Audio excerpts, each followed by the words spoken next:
환경 정말 쉽지 않습니다. 그런 상황 가운데서 이렇게 직장 사역을 담당하시는 또 주부 사역을 담당하시는 우리 형제 자매님들에게 정말 감사를 드립니다. 또 오늘 이런 우리 리더십 컨퍼런스를 허락하시고 오늘 아침부터 끝까지 계속 시간마다 큰 은혜를 주신 거 정말 감사드립니다. 제가 지난주에 중국에 잘 다녀왔습니다. 저는 3번째 다녀왔는데 매번 갈 때마다 큰 은혜가 있었는데 특별히 이번에는 한족들이 같이 동참하면서 더 큰 그런 특별한 은혜가 컸던 것 같습니다. 오늘 여러분과 함께 회복과 부흥을 위하여 라는 제목으로 같이 말씀을 나누고자 합니다. 오늘 에스겔 37장, 에스겔은 여러분 너무 잘 아시는 것 같이 심판과 회복에 대한 말씀입니다.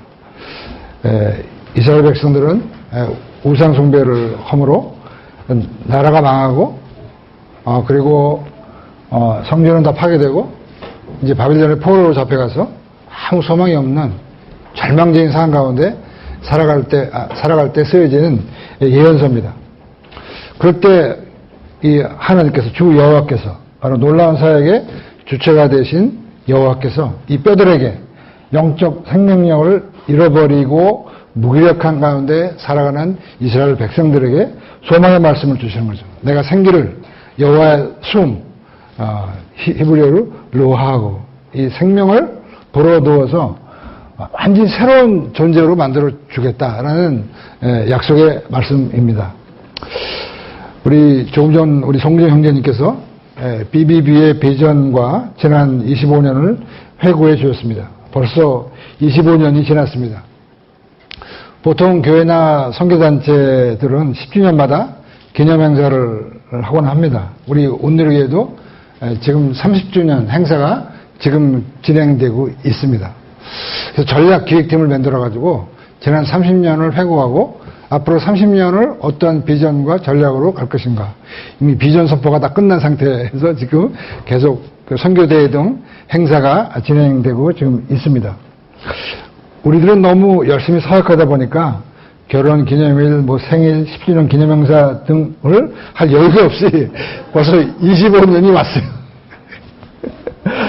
그럼에도 불구하고 이 열악한 가운데 지금까지 사역을 담당해 주신 분들께 정말 진심으로 감사를 드립니다.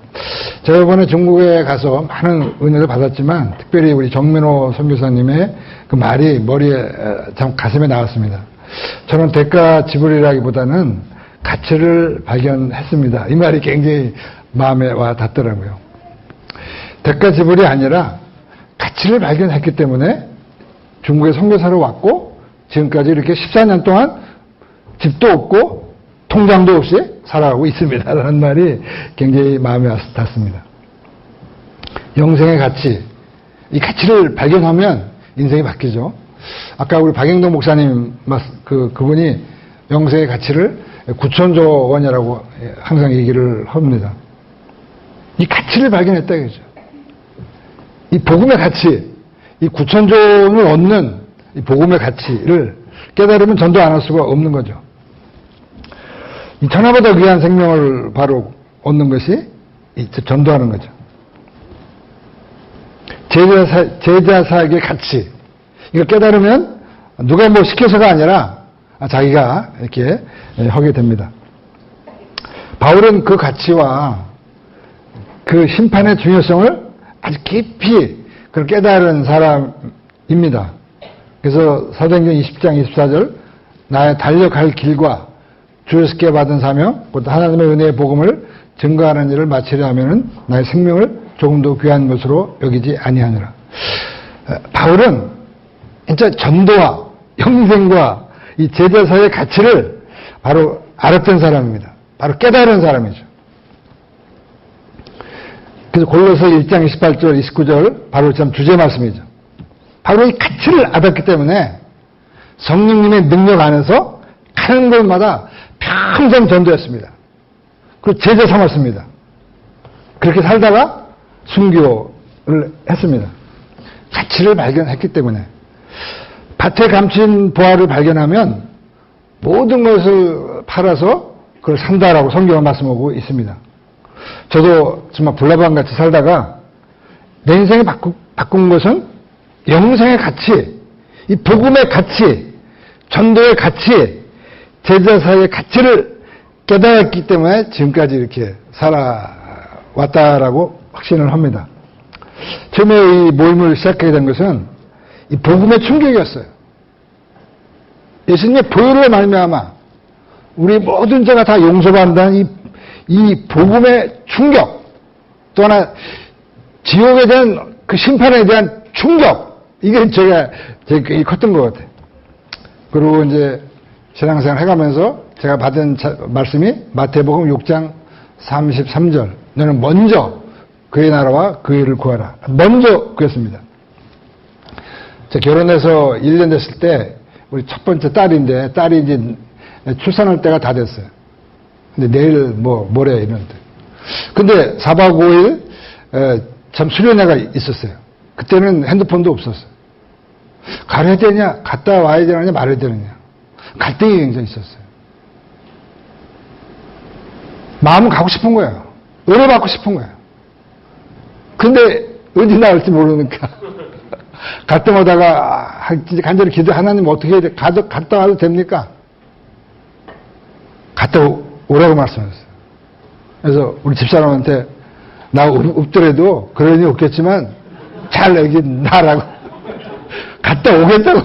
4박 5일 동안 갔다 왔더니 벌써 나온 거야. 그래서 우리 집사람이 얘기합니다. 우리 딸한테 네 아빠는 너 나올 때 다른 데 갔었어.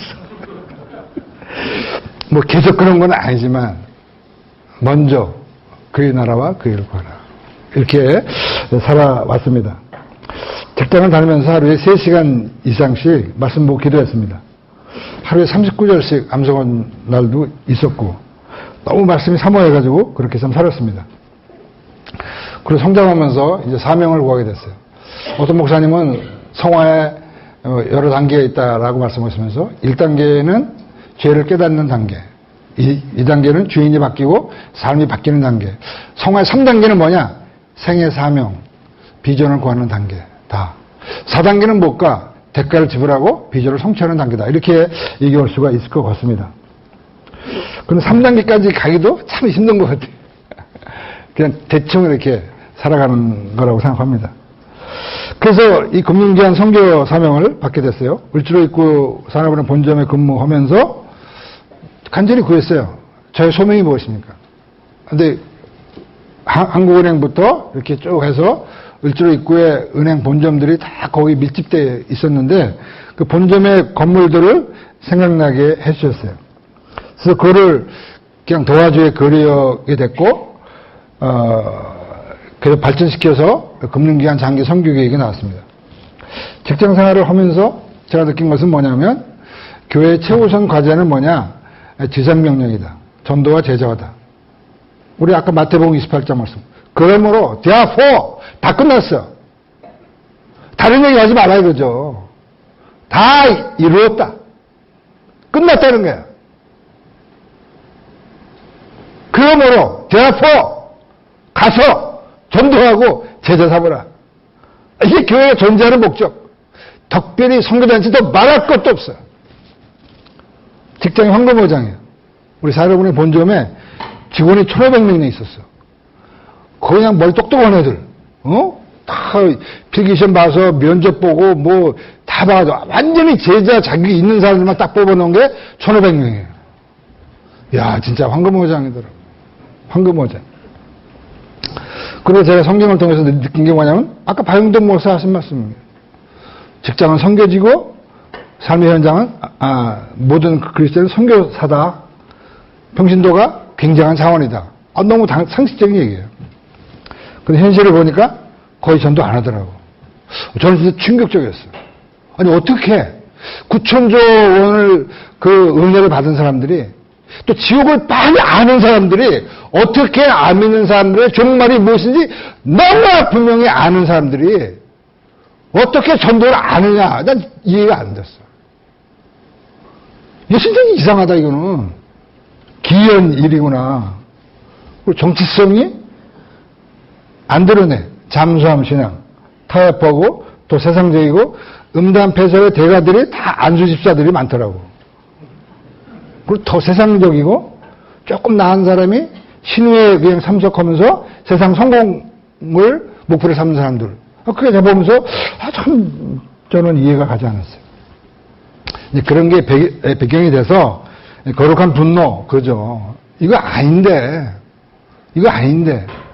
그래서 이제 금융기한 장기 성교육이 시작이 됐고 90년도 1월 달에 이제 바로 이제 BBB 모임이 처음에 시작되게 됩니다. 명동 향림교에서 40명 대리 말년에 교회 직분으로는 서류집사였던가? 그것도 아니었던 것 같은 그래요. 한 서류집사였던 것 같아요.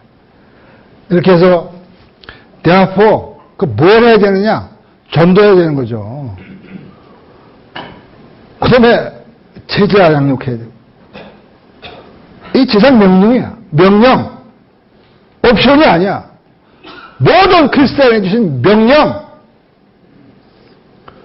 그걸 해야 되지 않냐. 어디서 삶의 현장에서 직장인들이 해야 된다. 근데 이거 쉽지가 않다. 그러니까 연합해야 된다. 맞는 거죠.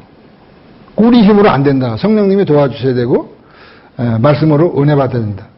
복음이 말씀이 머리로 관념적으로 아는 것이 아니라 가슴으로 용서까지 와야 된다 이거죠. 가치의 발견. 머리로 아는 게 아니고 가슴으로. 이게 옳은데 보통 10년, 20년 걸리는 것 같아요. 교회에서는 참 이게 안 되는 거야. 머리는 다 알아. 근데 욕까지 오지가 않아. 전도 못 하는 거예요. 우리 지금 마찬가지죠. 성역 공부를 통해서 가치를 발견해야 되는 거지. 그럼 이렇게 우리가 강요할 필요도 없는 거야, 사실은.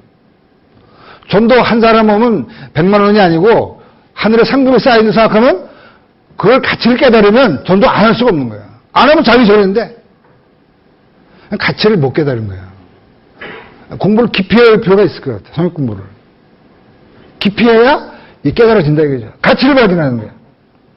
가치를 발견해도 성령 충만하지 않으면 안 되는 것 같아.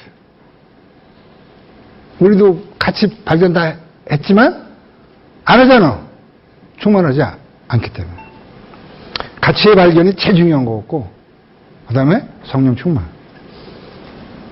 그래서 이제 이렇게 90년도에 1월 첫 번째 화요일 날 40명이 모였는데 이거가 그냥 생긴 게 아니라 직장에서 점심, 아침, 저녁 때 성역 공부를 했고 또 집에서 성역 공부하고 또 사람들 직무했습니다. 산업은행 합숙소, 외환은행 합숙소, 그 다음에 우리은행, 한국은행, 농협을 다니면서 직무했어요.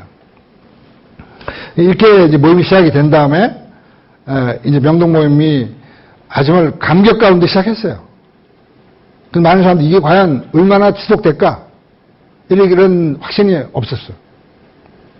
근데 감격적으로 이렇게 힘들게 마서 40명이 진짜 부인들도 다 나와서 커피 끓이고 오면서 시작이 됐습니다. 이걸 확산하기 위해서 이제 제가 명동 모임을 방해 형제한테 맡기고 광화문에 모임을 개척했어요. 그 더운 날 그냥 막 교환소한테 교회 다니는 사람 바꿔달라고 그러고 교보 막 다니면서 광화문 모임을 개척했어요. 그때 송기정 형제도 만나고 권영전 형제 그때 다 만난 분들이에요. 이중희 형제 그때 만난 사람들. 그다음에 이제 제가 공무원 모임 또 나왔어요. 공무원 모임. 그다음에 여의도 모임, 영등포 모임. 저 여의도 모임 순복음교회인데 굉장히 큰 장소입니다. 근데 막 여름에 비가 막 오는데 한 10명 정도 모여서 오는데 진짜 썰렁하더라고. 그 다음에 제가 천안 지점 가서 1년에 3개 천안, 대전, 청주 모임을 개척을 했습니다. 정말 열심히 했어요. 모임을 개척하려고. 이걸 확산하려고 애를 쓰던 기억이 참 납니다. 그때 이제 황희연 형제, 우리 권선 형제를 만나게 됐습니다. 열심히 했어요. 10년 동안에 하나님께서 이 모임을 확산시켜 주셨어요. 그러고 있지만 49살에 퇴직했어요. 직장을 그만두게 됐는데 하나님 내가 열심히 이렇게 전도하고 제자를 삼았는데 정말 서운합니다. 정리가 뭡니까? 창피합니다, 진짜. 가족들 보기도 그렇고, 주변 직장 동료 보기도 그렇고, 정말 창피합니다. 이게 뭡니까? 최선을 다했는데, 마지막에 해피엔딩이 아니고, 창피합니다. 창피 엔딩. 그때 성령님께서 너 관계전도 보고서를 봐. 관계전도 보고서 쭉 이렇게 봤어. 그때 하신 말씀이 내 직장 생활은 헛되지 않았다. 의미가 있었다. 내가 내 인생을 인도해 준다. 걱정하지 마. 그리고 직장을 그만두게 됐어요. 직장을 그만두고 이제 영락교회 또 은리교회에서 전도 폭발 사역을 통해서 진짜 수많은 사람들을 공부했어. 진짜 수많은 사람들. 직장 다녔으면 그거 못했을 텐데. 영락교회에서, 은리교회에서 많은 영적 거인들이 나왔어. 수많은 사람들이 이제 구원받았습니다.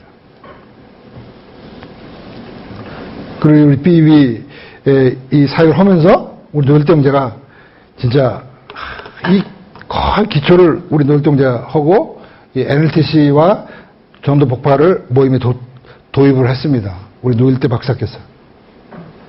그래서 이제 그런 배경 가운데 NLTC와 전폭이 도입되니까 이게 막 운동이 되는 거예요. 그래서 NLTC 1 받고 난 다음에 전폭 1단계, 2단계, 3단계, NLTC 2. 그러면서 막 부흥을 경험했어요. 그때는 막 배가 불러가지고 이 NLTC 면접에 막 그래 불합격시켰어. 이 박경문 형제. 그래서 어제 이런 대단한 사람들 다 불합격이에요, 불합격. 정기혁, 박정문 자격이 안 돼, 이거. 이제 배가 얼마나 불렀냐면 이게 만 간이 부었어, 그냥 막. 불합격. 그러면서 막 모임이 부흥이 됐습니다. 그래서 진짜 모임이 급성장했어요. 급성장했습니다. 지금 40명 모이다가 한 70명 모이니까 감동이 되더라고요. 한 120명 모이니까 더 큰 감동이 와. 한 300명 모였어. 와, 이거 되네, 이게? 부암동에 한 800명이 꽉 찼어, 그냥 그 대강당에. 와, 진짜 감동이 되더라고요. 우리 선교대 옛날에 3,000명씩 하고 했잖아요. 하영조 목사가 와서 보고 깜짝 놀라는 거야. 야, 이거 진짜 대단하구나, 이거. 근데 신년 초에 그 신년 할애식 하는데, 그거 뭐, 각 부서마다 쫙 나가서 차려 경례 뭐 하는 거야. 선교부 쫙, 뭐, 쭉 쏘, 전 맨 끝에 파트 전도사. 뭐, 차려 경례. 하영조 목사가 잠깐. 딱 있는데, 저분이, 최봉호 저분이 대단한 분이라고. 응? 직장생활을 3,000명이 하는 분이라고. 무슨 막 장로 목사 앞에서 막 치켜 올려주는 거예요. 그때 제가 이제 알려졌죠. 사람들이 우습게 알다가, 야, 이거 이게 하영조 목사님. 그분이 진짜 감동받았어. 그동안 우리 선교대 왔다 가는 많은 분들이 감동받고 격려를 했잖아요. 우리 그 중에 한 분, 오늘 방인도 목사님도 진짜 이게 잘 돼. 영어식 끝나면 안 되는데, 그런 안타까움이 있어요. 우리 방인도 목사 만나서 얘기하면, 삐비까지 망가지면 이제는 희망이 없다. 마지막 보루다. 이렇게 이제 얘기를 했습니다.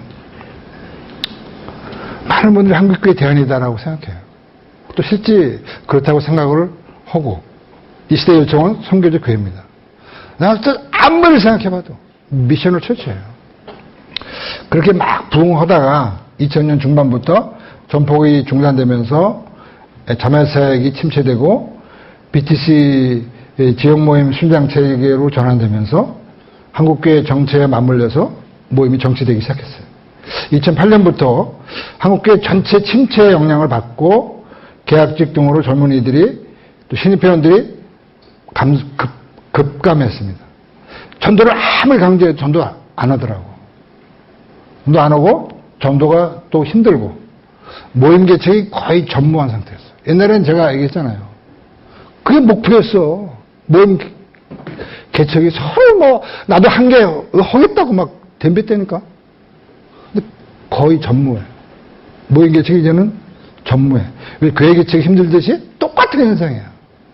교회 개척도 안 돼, 이제는. 똑같은 현상 우리 모임 가운데 2008년부터 나오고 있어. 모임 개척이 안 되는 거예요. 그냥 자연적으로 친교 위주. 내향적 모임. 그냥 SCL 공부 안 하고 그냥 가져와가지고 괜히 옛날 캐캐 본거 가지고 그냥 잡담하다가 하고. 이런 수준으로 전락하게 됐습니다. 초기에는 선입 공부가 진짜 은혜스러웠어요. 같이 발견이 됐어. 은혜가 돼서 많은 분들이 모임에 왔다고 힘든 마음으로 갔지만 갈 때는 날아가는 것 같다라고 얘기했어. 말씀의 가치가 있기 때문에, 위로가 있기 때문에 그랬던 기억이 납니다. 사람들이 막 몰려오는 거야. 말씀이 은혜가 되니까. 그랬어요. 전도 열정이 있었습니다. 모임 개척이 열정이 있었어요. 나도 한 개 하겠다. 여러분은 몇 개나 개척했습니까? 그 생생한 간증들이 있었어요. 그런 가운데 부흥이 왔던 것 같아요. 그런 분위기에서 NRTC와 전폭이 훈련체가 들어오면서 이게 부흥이 왔던 거라고 생각합니다. 그래서 우리가 참 위기의식을 느꼈어요. 야, 진짜 이제 이러다 끝나는구나. 그런 위기를 많이 느꼈습니다. 그래서 선입공부 방식을 변경하고 훈련원 순장 체계로 바꾸고 중국 선교여행이 우리 박형일 형제, 김성주 형제, 우리 정교 형제를 통해서 시작되면서 그 중국 선교여행을 통해서 비전에 눈이 뜨게 되고 또 회복이 되는 그런 일들이 일어나게 됐고 금년 4월부터도 전 위기상황에서 중보 모임을 시작한 거였죠. 이러다 끝난다. 이러다 끝난다. 중보기도 없이 세종총사가 바뀝니까? 어림도 없어.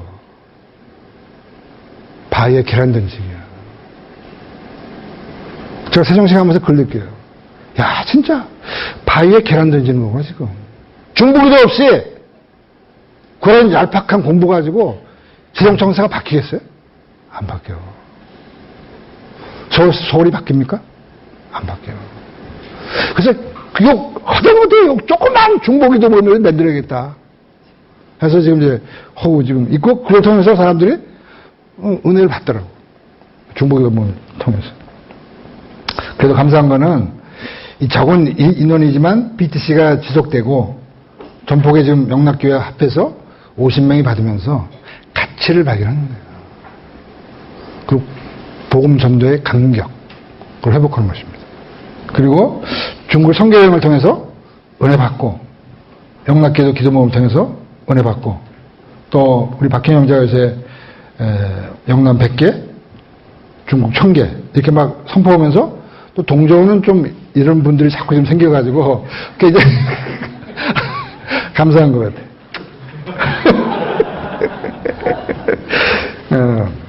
그리고 또 우리 지금 모임에 있지 않지만 모임에 있던 분들이 또 나가서 선교사 사역도 하고 또 뭐 이런 직장 사역을 많이 하는 거 또 굉장히 중요한 역할들을 교회에서 하고 있더라고요. 모임에 있던 분들이 다 그 우리 열매가 아닌가 생각합니다. 우리 쉽지 않지만 이 사역을 잘 감당해야 된다고 생각합니다. 제가 39년째 지금 전도하고 있는데 참 쉽지 않아요. 근데 힘들 때마다 저는 을지로입구에 있을 때는 꼭 독성호에 혼자 가서 몇 시간 앉아있어. 영락기도원에 가서. 정말 힘듭니다. 못 해먹겠어요. 엘리야의 심정으로. 저를 이제 데려갔어요. 는 아니지만 그런 심정으로 기도하는 거야. 그러면 성령님이 항상 거의 100% 격려해 주셨어요. 계속해. 이거 중요한 거야. 네 일 아니야. 여기까지 왔어요. 이번에도 이제 중국 선교여행을 은혜 가운데 갔다 왔습니다. 이제 참 지상명령 성취를 위해서 직장 선교의 세계화를 위해서 중국 선교 중요합니다. 아까 그거 보면서 우리 90년대 초에 리드가 중국교회 리드하고 거의 같구나. 이런 생각을 제가 받게 됐어요. 그래서 3단계 사역이 진짜 타이밍적으로 이게 맞는구나. 우리 90년대 초에 그런 니드가 중국에 똑같이 지금 일어나고 있구나. 그걸 같은 봤습니다. 왜 중국이냐? 세계 인구의 5분의 1, 15억이 살고 있고, 15억이 한꺼번에 뛰면 지구가 흔들린다는 거예요. 세계 최대 기독교 국가, 인접 국가가 15개 국가, 화교가 160개국에 5천만 명이 나가 있고, 동남아 상권의 60%에서 80%를 장악하고 있고, 향후 군사대국, 경제대국, 또 이슬람의 현재 가장 많은 선교사를 파송하는 나라, 지하 성도 10만 명의 선교가 준비된 나라, 고난 가운데 성장했고 지금도 고난이 있는 나라. 근데 이 중국의 도시의 인구의 60% 이상이 도시에 집중하고 있고 1000만 이상 도시가 15개, 500만 이상이 50개, 100만은 굉장히 많고 대학이 2,500개, 대학생 수가 2,500만 명, 상당수가 다 이제 도시의 직장으로 나오게 됩니다. 해외 유학파들이 해외 나가서 미국 유학하면서 힘들어서 다 예수 믿고 거듭나서 훈련받고 중국에 오고 있어요. 중국 과기대 출신도 그렇고, 이번에 한족 자매들 가서 만났는데 미국 가서 예수 만났더라고. 거기서 훈련받고 온 자매들을 봤어요. 이게 해외 유학파들이 다 예수 믿고 많은 사람들이 예수 믿고 훈련받고 돌아오는 거예요. 중국 100개 대학에서 모든 대학 거의 100개 대학에서 거듭나서 사회 나오고 있습니다.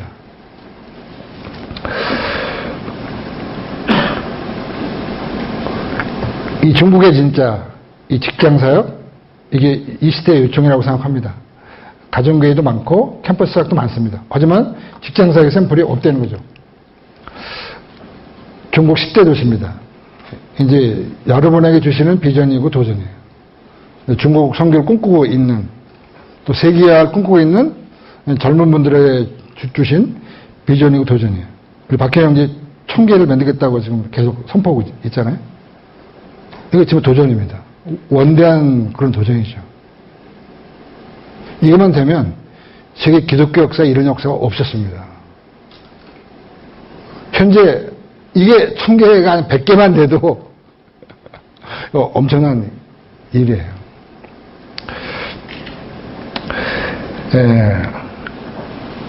이곳에 직장 선교 운동이 일어나야 되고 지금 니드가 똑같아요. 똑같습니다. 중국 상해가 이 중심이고 100대 기업이 다 들어와 있고 상해 인구만 해도 2,200만 명, 주변 도시까지 합하면 7, 8천만 명.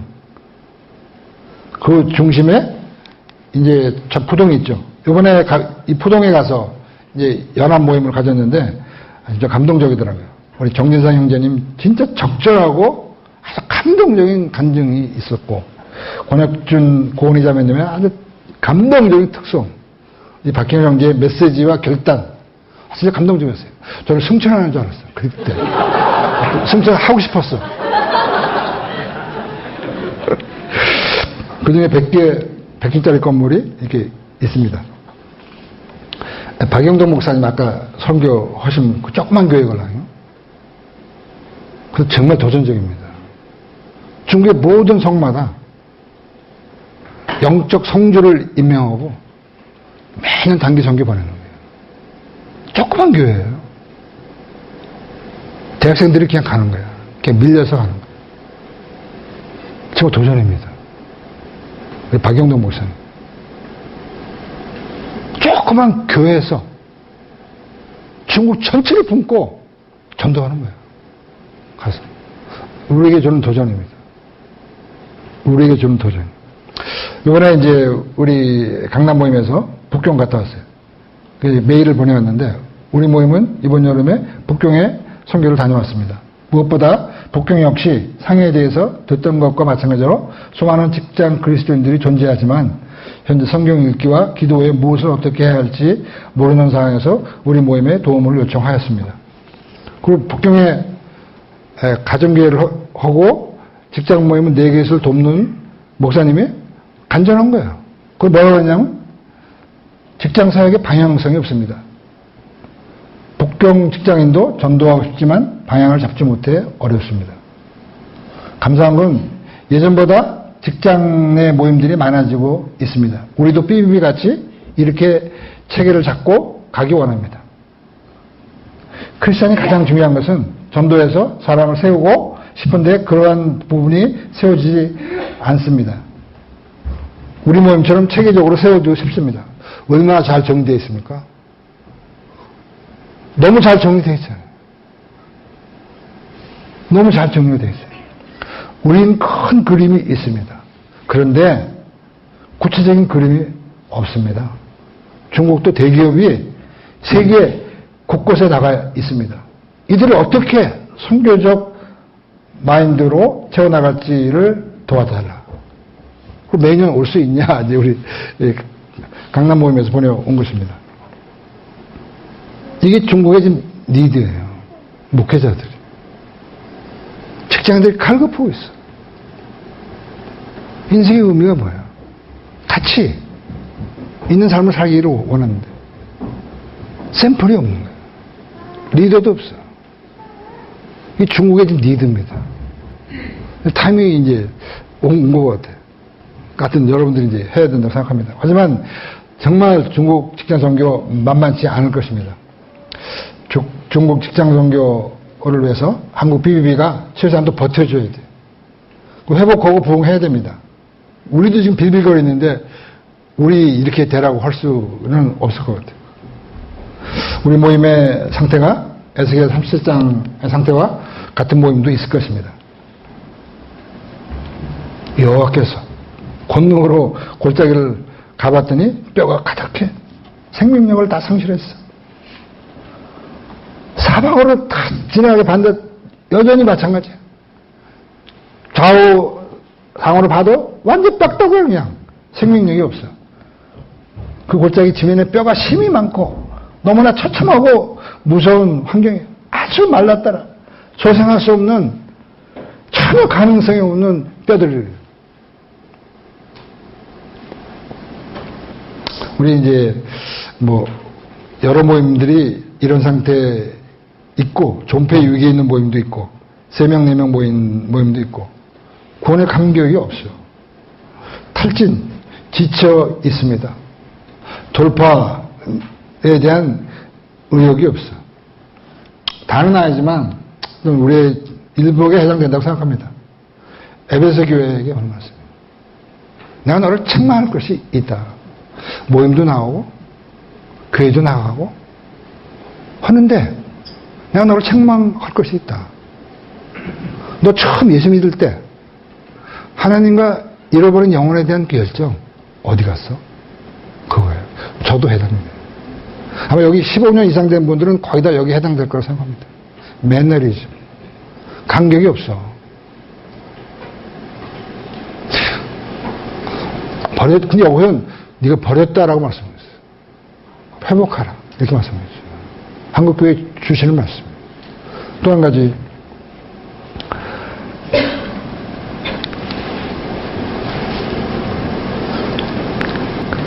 실제 여기 라오디아 교회 가면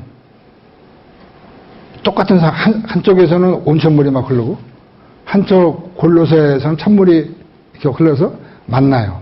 미지근합니다. 그 상황을 골로새 라오디아 교회의 상황을 보고 요한계시록이 쓴 거예요. 덥지도 않고 차지도 않다라는 거죠. 두 주인을 섬기고 있는 거예요.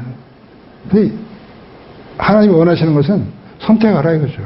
역겹다는 것입니다. 덥지도 않고 차지도 않고 이것도 아니고 저것도 아니고 모임도 나오고 훈련도 받았고 교회도 나가는데 미지근하다 이거죠. 결단해라 이렇게 말씀하고 있습니다. 일부가 해당될 수 있다고 생각합니다. 이런 상황에서 하나님께서는 일어나라 빛을 발하라. 명령형이에요. 때가 됐다 이제. 여호와의 영광이 되게 임한다. 일어나 빛을 발하라. 또 에스겔 37장 아까 그 비참한 뼈다구들한테 한 말씀이야. 너희 마른 뼈들아 여호와의 말씀을 들으라. 그리고 내가 너희 생기로 너에게 들어가게 하리니 굉장한 변화가 있을 것이다. 이게 이제 약속의 말씀입니다. 말씀과 생기 이거죠. 1907년에 평양 대부흥이 있었습니다. 그 부흥 전에 있었던 부흥이 원산 대부흥이에요. 1903년도 그 원산 부흥에 미국의 하디 선교사가 참석했습니다. 이 하디 선교사는 강원도에서 3년 동안 열심히 사역을 했지만 사역의 열매가 전혀 없었어요. 그래서 깊은 좌절과 절망을 경험했어요. 더 이상 사역할 수 없을 만큼 탈진되고 기진맥진한 상태였습니다. 근데 그 모임에 참여해서 자신의 무기력함과 무능함을 깨닫고 통에 자복했어요. 하나님께 기도했어요. 살려달라고. 그때 부흥의 불씨가 된 것입니다. 성령의 강력한 임재와 은혜를 경험하게 됩니다. 그때 그 경험을 이렇게 얘기합니다. 나는 성령이 내 안에 충만하신 실증을 가지고서 나의 교만과 마음의 완악함과 신앙의 부족함과 또 그 상태가 빚어진 모든 결과를 자복하였다. 나는 회중들에게 하나님의 말씀을 믿는 단순한 신앙으로 내가 성령의 은혜를 받았음을 알려주었다. 그때 그곳에 모였던 모든 사람들이 하디의 적나라한 죄의 고백과 성령의 충만한 은사를 체험하는 것을 목도하고 그들도 성령의 은사를 체험하게 되어 부흥의 불씨가 서서히 붙기 시작했다. 그 이후에 평양 대부흥이 일어나게 된 것입니다. 우리 모임 가운데도 이런 회개와 부흥이 일어나지 않으면 여기서 그냥 이게 침체하다가 그냥 끝날 수도 있다 이거죠. 원하기는 중국의 그 선교의 감동을 이어가고 또 진정한 회개와 부흥을 위해서 저는 그 영락기도 기도 모임 같은데 시간 되시는 분들은 적극 동참해서 이 불길을 이어가고 또 중국 선교에 대한 구체적인 그런 계획들 이런 것들을 이어가야 되지 않는가 생각합니다. 스가랴 4장 6절 그가 내게 일러가로되 여호와께서 스룹바벨에게 하신 말씀이 이러하니라. 만군의 여호와께서 말씀하시되 이는 힘으로 되지 아니하며 능으로 되지 아니하고 오직 나의 신으로 되니라. 여기 힘으로란 말은 히브리 말로 하일, 군사적인 힘, 우리의 힘, 군대, 세력, 경제력 이걸 말합니다. 그걸로 안 된다는 거예요. 그 다음에 능으로 되지 아니하고 히브리 말로 코아우, 개인적인 능력, 육체적인 힘, 재능, 분량 절대 안 된다는 것입니다.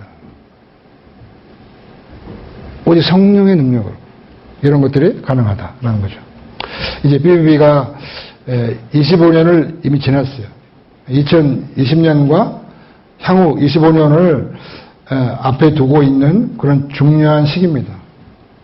여기서 침체하다 그냥 사라지느냐, 다시 중국에 이거를 이식하느냐, 중요한 고비에 지금 와 있다고 생각합니다. 바라기는 2020년까지 다시 한번 국내 모임을 배가해 도전하기를 원합니다. 뭐 되는 모임도 있고 안 되는 일도 있겠지만 시도도 안 하는 건 지금 아니고 일단 기도하면서 성령님이 어떻게 말씀하시나. 나는 다 그런 열정이 있었다니까요. 내 모임을 개척하고 했다고 열정이 있었어요. 대가를 지불했다 이거죠. 저도 그렇게 살았고 이렇게 그냥 기도도 하지도 않고 이렇게 살지 않았다는 거죠. 그리고 2050년까지 향후 25년 동안 국내 최소 300개, 1000개 모임이 개척되기를 원합니다. 그리고 해외적으로는 중국에 대한 중국 1000만, 500만 도시마다 직장사역이 일어나고 6대주의 이런 직장사역이 일어났으면 하나님 얼마나 기뻐하실까 그런 생각을 해봅니다. 상황은 만만치 않지만 이미 우리는 영생을 얻었어요. 어마어마한 가치를 은혜를 받은 것입니다. 이미 받았어요. 성령님이 우리 안에 내주하시고 함께 하시고 앞으로 임하실 것입니다. 그 하나님의 완성된 약속의 말씀이 있다는 거죠. 저 믿음으로 가면 돌파할 수 있고 이런 일들이 일어날 수 있다고 생각합니다. 많은 분들이 우리 모임을 응원하고 있어요. 정말 기대하고 있습니다. 이 불이 꺼지지 말아야 됩니다. 잘 됐으면 좋겠다. 아까 박영동 목사 했잖아. 여기도 근데 괜히 힘든 것 같다.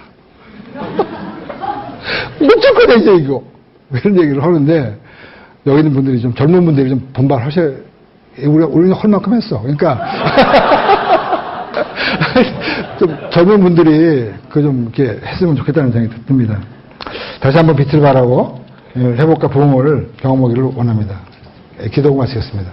감사하신 하나님 아버지, 주님의 은혜를 감사합니다.